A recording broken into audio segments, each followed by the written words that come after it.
بسم الله الرحمن الرحيم رب زدني علما.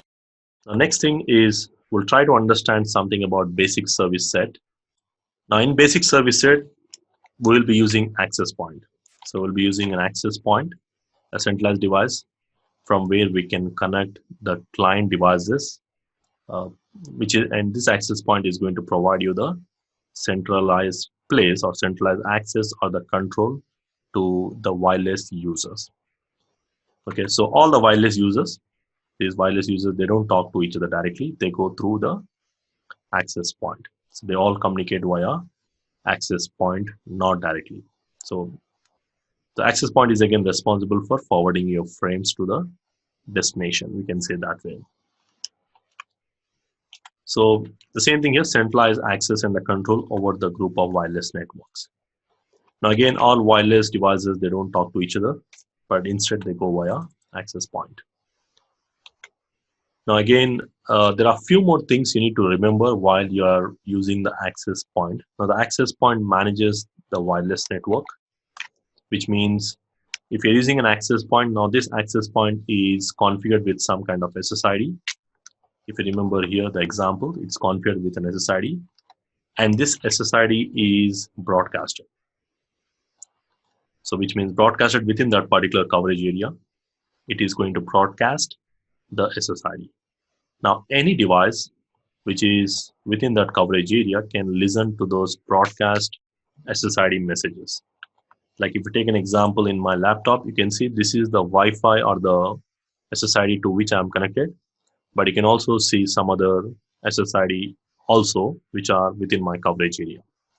And of course, everyone secure that with a password. So unless and until you don't know the password, you cannot connect.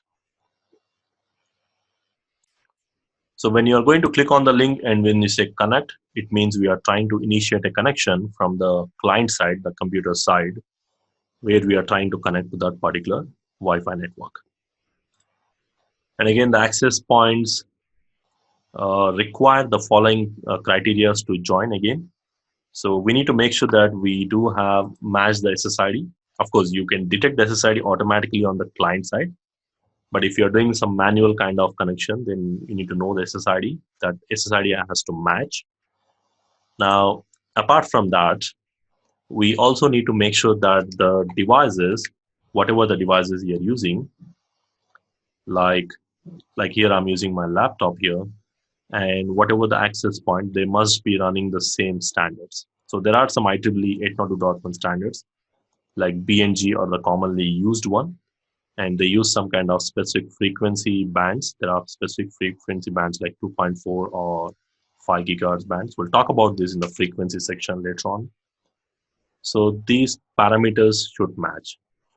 Now this exactly means that let's say if this laptop supports 802.111n standard and I'm using 802.11b here, probably that's not going to work. So they must match the same IEEE standards. And at the same time, you need to have the authentication credentials information. Because whenever you are trying to connect, it is going to request for the password. So you need to provide the password. And if the password matches, if you type the correct password, then only you will be able to connect. So you need to know the authentication credentials in order to ensure that when you connect, you provide the right password and connect to the network. So this is to provide security.